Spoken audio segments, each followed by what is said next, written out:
दिल्ली के सिरदाबाकर murder case ने पूरे देश को हिलाकर रख दिया था। ठीक इसी तरह का एक दिल दहला देने वाला मामला हैदराबाद से सामने आया है, जहां एक पति ने अपनी पत्नी की हत्या कर दी। पति की हत्या करने के बाद उसने उसके शरीर के छोटे छोटे टुकड़े कर दिए।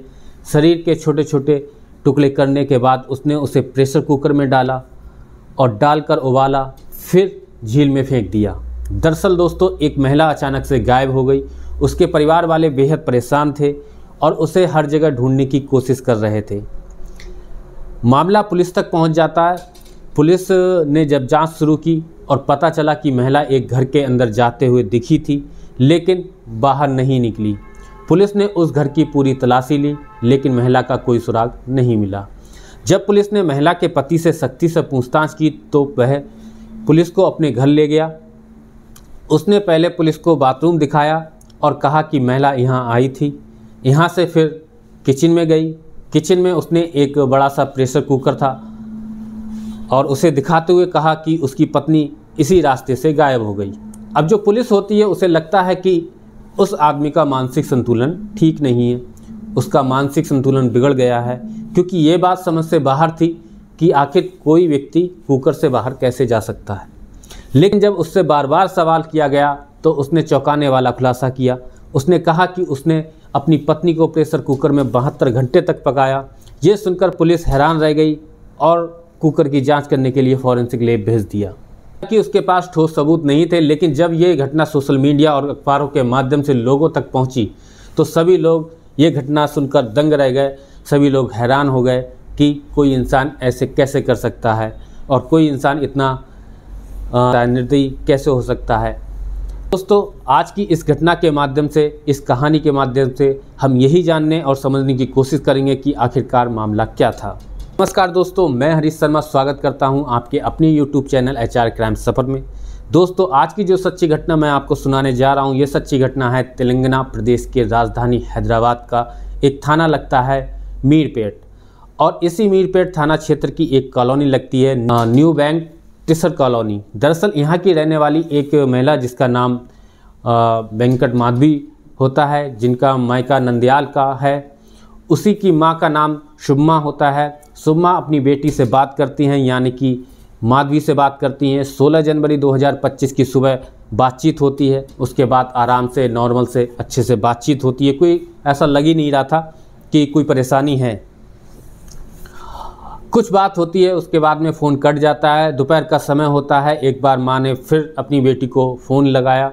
इस बार नंबर स्विच ऑफ आता है। उसे लगता है कि हो सकता है किसी काम में बिजी हो या फिर मोबाइल की बैटरी डिस्चार्ज हो गई हो, इसलिए नंबर बंद हो गया हो।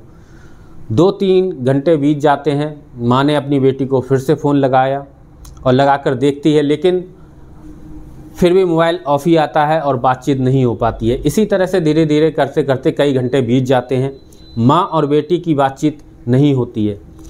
तो माँ ने अपने पति से कहा कि देखो, बेटी से बातचीत नहीं हो पा रही है। आखिरकार ऐसा तो कभी हुआ नहीं, उससे तो हमेशा बातचीत होती है।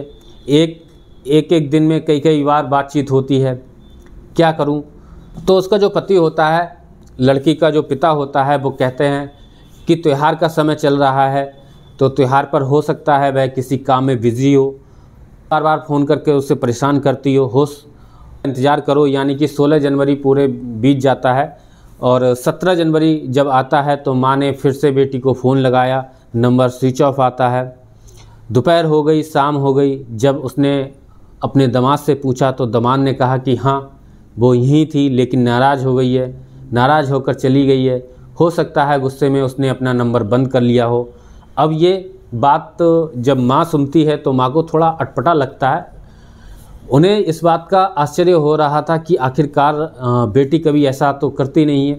भले ही पति से नाराज़ हो जाए, लेकिन माँ बाप से कभी नाराज़ नहीं होती थी। इसलिए क्या किया जाए। अब बेटी की माँ होती है, वो अपने पति से लगातार दबाव बनाना शुरू कर देती है कि हमें अपनी बेटी के बारे में पता करना चाहिए, देखना चाहिए कि आखिरकार बेटी कहाँ है, किस हाल में है, ठीक है या नहीं ठीक है। इसलिए उसके घर चलते हैं, पति से बातचीत करते हैं और बातचीत करने के बाद में ये समझने की कोशिश करते हैं कि आखिरकार हुआ क्या है।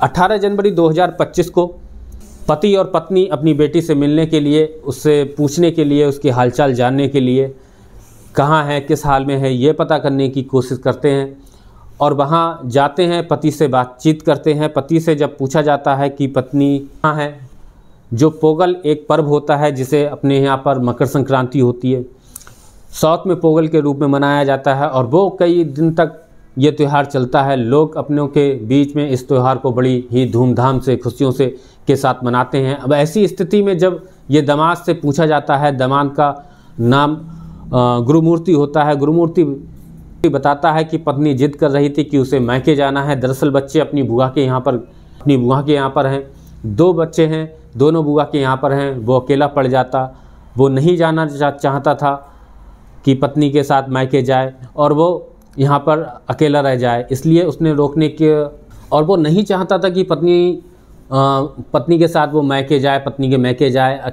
वो अकेला रह जाए, इसलिए उसने रोकने की कोशिश की और जो उसकी पत्नी होती है वो नाराज़ होकर घर से निकल चली जाती है, वापस लौट के नहीं आई। मुझे लगा कि शायद शाम तक वापस लौटकर आ जाएगी। शाम हो गई, मैंने हर जगह अपने दोस्तों से, रिश्तेदारों से, आसपास के लोगों से हर जगह तलाश करने की कोशिश की, लेकिन वो नहीं मिली। आखिरकार करें तो क्या करें। जब माँ बाप ने ये बात सुनी अपनी बेटी के बारे में तो वह भी अपनी बेटी को ढूंढने के लिए निकल जाते हैं। जहाँ जहाँ भी उस महिला के संपर्क होते हैं, जिसका नाम माधवी होता है, माधवी के बारे में जहाँ जहाँ लोगों से उठना बैठना बातचीत होती थी, उन सभी से बातचीत की जाती है, माधवी के बारे में पूछताछ की जाती है, लेकिन माधवी का कहीं कोई पता नहीं चल पा रहा था। आखिरकार नज़दीकी पुलिस स्टेशन यानी कि मीरपेट में माता पिता अपने दामाद को लेकर पहुंच जाते हैं। बताते हैं कि हमारी बेटी 35 साल की जिसकी उम्र है वह अचानक से लापता हो गई है। 16 जनवरी 2025 की सुबह से गायब है और अभी तक उसका अता पता नहीं है। 18 जनवरी को जब उन्होंने गुमशुदगी की रिपोर्ट दर्ज कराई तो पुलिस ने रिपोर्ट दर्ज कर ली। रिपोर्ट दर्ज करने के बाद शुरुआत में पुलिस ने उतना गंभीरता से इस मामले को नहीं लिया था, लेकिन उसके पति गुरु में पूछा जाता है कि तुम क्या करते हो, क्या नहीं करते हो, तब उसने बताया कि लगभग इंडियन आर्मी में उसने 17 साल की सेवा दी है। इंडियन आर्मी के अलग अलग जगहों पर उसने तैनाती पाई है और देश की सेवा की है। देश की सेवा करने का उसके अंदर जज्बा था। साल 2020 में नायब सूबेदार के पद से वो रिटायर हो जाता है, लेकिन रिटायरमेंट के बाद उसकी नौकरी लग जाती है दूसरी जगह पर। DRDO में सुरक्षा सिक्योरिटी में इसकी नौकरी लग जाती है। वहीं पर नौकरी कर रहा था और इससे पूछा जाता है कि जो कहानी इसने अपने सास और ससुर को जो बताई थी, वही कहानी इसने पुलिस को बताई कि वो पोगल पर मनाने के लिए पत्नी जिद कर रही थी कि मुझे मैके जाना है, बच्चे अपनी बुआ के घर पे गए हुए हैं। ऐसी स्थिति में मैं अकेला पड़ जाता और मैंने अपनी पत्नी को जाने से मना किया, तो वो गुस्सा होकर, नाराज़ होकर चली गई है। अब वो मैके भी नहीं गई और ना ही मेरे पास आई है। कहाँ गई है मुझे कुछ नहीं पता। अब 18 जनवरी को ये FIR दर्ज कर ली जाती है। 18 के बाद में 18, 19, 20, 21, 22 इस तरह से लगातार एक एक दिन बीत रहे थे और उस महिला को हर जगह तलाश करने की कोशिश की जा रही थी। 22 जनवरी 2025 को जब गुरुमूर्ति से पूछा जाता है कि तुम्हारी पत्नी से क्या बात हुई थी, तो जब उसने पहले दिन बताया था तो वो कुछ और था, दूसरे दिन बताया वो कुछ और, तीसरे दिन बताया वो कुछ और। दरअसल वो पुलिस उससे उतनी सख्ती से बातचीत नहीं कर रही थी, पूछताछ नहीं कर रही थी जितना शुरुआत में उसे करना चाहिए था। वैसे ही वो इंडियन आर्मी में नायब सूबेदार की पोस्ट से रिटायर हो चुके थे, इसलिए पुलिस उसके साथ में बड़ा अच्छा व्यवहार कर रही थी। लेकिन जब अलग अलग बयान बदले, उच्च अधिकारियों तक ये बात पहुंची, तब पुलिस उससे सख्ती से पेश आती है और सख्ती से जब पेश आती है तो फिर वह पुलिस के सवालों के सामने ज़्यादा देर नहीं टिक पाता है। जब उससे बातचीत की जाती है तो वह सीधा अपने घर पहुंच जाता है। दरअसल पुलिस ने इसके घर के आसपास जो CCTV कैमरे लगे हुए थे, उन CCTV कैमरे को खंगालने की कोशिश की थी, तो महिला के घर जरूर दिखी थी, लेकिन घर से बाहर नहीं निकली थी। तो पुलिस ने घर के हर एक हिस्से को देखा, लेकिन उस महिला का कहीं भी कोई अता पता नहीं चल रहा था। आखिरकार पुलिस ने जब इससे पति से पूछा तो पति सबसे पहले उसे बाथरूम में लेकर जाता है। ले जाने के बाद में कहता है कि साहब यहाँ तक तो आई थी, यहाँ से सीधा किचन जाती है। किचन में एक बड़ा सा कुकर रखा था और कुकर को दिखाया जाता है। कहता है कि इस कुकर के रास्ते से वो बाहर चली गई। पुलिस को भी ऐसा लग रहा था जैसे इसका मानसिक संतुलन बिगड़ चुका है, इस तरह की बातें कैसे कर रहा है। लेकिन पुलिस ने फिर शक्ति से पूछा, उसने कहा जो मैंने बताया है वही सही है, वही सच है। वो इस तरह से नाराज़ हुई थी। नाराज़ होने के बाद में बाथरूम जाती है, बाथरूम से सीधा किचन और किचन से बाहर चली जाती है। ऐसे चली जाती है, जो वो कहानी बताता है पुलिस को यकीन नहीं हो रहा था। जो उसने कहानी सुनाई थी दरअसल पुलिस के सामने वो कहानी ये सुनाता है। 16 जनवरी 2025 की सुबह की बात है।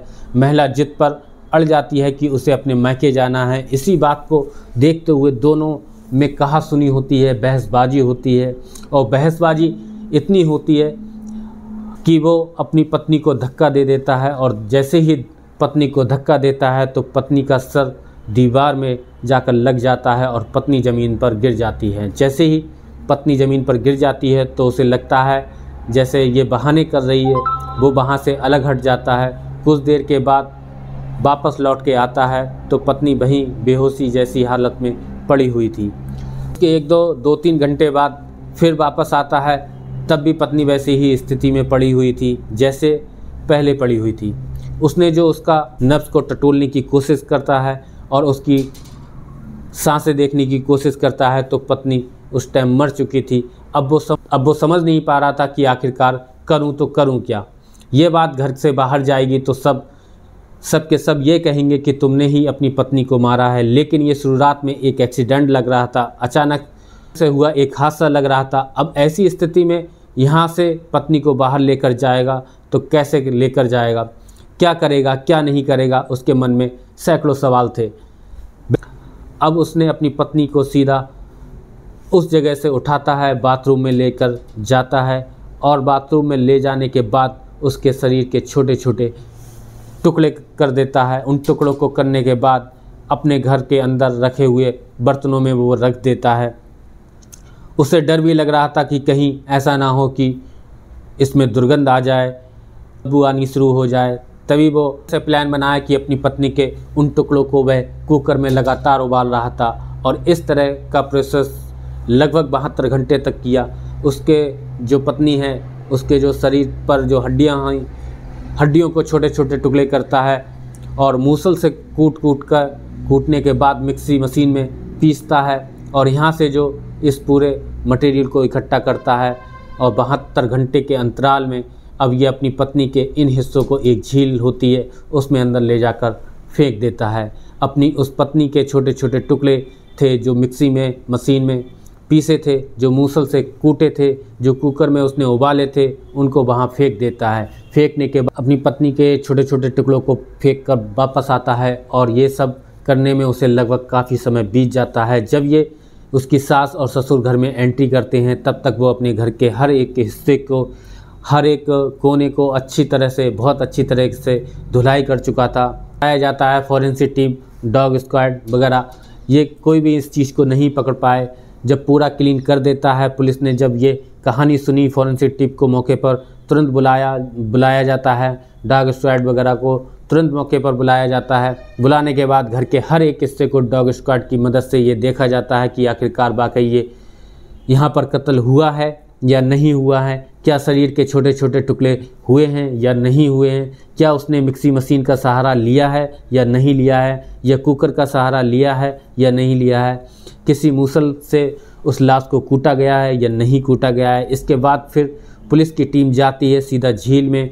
जो झील होती है वो झील काफ़ी बड़ी होती है। अपनी आंखों से देखा तो पुलिस को यकीन नहीं हो रहा था कि झील का साइज़ काफ़ी बड़ा होता है और वो बताता है, ऐसा दावा करता है कि मैंने उन टुकड़ों को पीस कर जो हड्डियों का मिश्रण बनाया था वो पानी के बीचों बीच में बहा दिया था। जो इस महिला का मांस के टुकड़े थे जो उसने उबाले थे वह भी अंदर बहा दिए हैं। काफ़ी तादाद में मछलियाँ भी पल रही थी। तो हो सकता है कि मछलियों ने ये सब खा लिया हो। लेकिन पुलिस ने जब इस फॉरेंसिक टीम ने यहाँ से सबूत जुटाने की कोशिश की तो वो घर से भी खाली हाथ निकली थी और उस झील से भी खाली हाथ निकली थी। पुलिस को कोई सबूत नहीं मिलता। दोबारा से फिर से शक्ति से पूछताछ करती है कि जो तुम कह रहे हो वो सच है। तो वो कहता है कि हाँ ये सच है। लेकिन पुलिस को कई दिन बीत जाने के बाद भी, यानी कि 24 जनवरी 2025 तक भी पुलिस को कोई ऐसा सबूत हाथ नहीं लगा जिससे ये साबित हो सके कि उसने अपनी पत्नी को कुछ इस तरह से मारा है, इस तरह से काटा है, उसके टुकड़े किए हैं, उसको पीसा है, उबाला है, कुकर के रास्ते से अपनी पत्नी को बाहर भेज दिया है। और पुलिस अभी इस मामले की जांच पड़ताल में जुटी हुई है। साथ ही जो कमिश्नर साहब होते हैं वह मीडिया को अपने बयान देते हैं, कहते हैं कि हमने जो इसके बयान सुने हैं, अभी इस बयान की हम पूरी तरह से सच नहीं मान रहे हैं। इसके बाद भी बहुत सारी चीज़ें हैं, देखने की कोशिश की जा रही हैं इसमें कितना सच है कितना झूठ है। लेकिन अगर उसकी महिला की लाश नहीं मिल रही, तो महिला से जुड़े हुए कोई सबूत नहीं मिले, तो ये मामला अदालत में ज़्यादा दिन नहीं टिक पाएगा। और मामला ज़्यादा दिन नहीं टिका तो ये भी एक कहानी ऐसे रहस्य बन के रह जाएगी, क्योंकि पुलिस सबूत जुटाएगी, सबूत अदालत में पहुंचेंगे और अदालत कभी दलीलों पर नहीं चलती बल्कि सबूतों पर, गवाहों पर, बयानों के आधार पर चलती है। और यहाँ पर महिला के साथ जो हुआ है, छोटे छोटे टुकड़े जो शायद मछलियाँ खा गईं या फिर वह जिंदा है या नहीं, ये मामला अभी भी पुलिस के लिए एक बड़ी चुनौती बना हुआ है और इसकी तहकीकात अभी भी चल रही है। सबूतों के अभाव में ये देखना मुश्किल है कि गुरुमूर्ति पर आरोप सिद्ध हो पाएंगे या नहीं।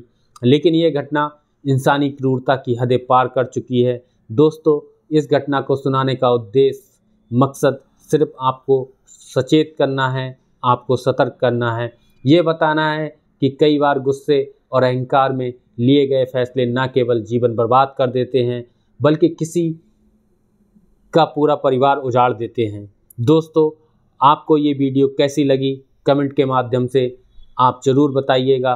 दोस्तों, आज की वीडियो में बस इतना ही। मिलते हैं एक नई वीडियो में नई कहानी के साथ। तब तक के लिए जय हिंद, जय भारत।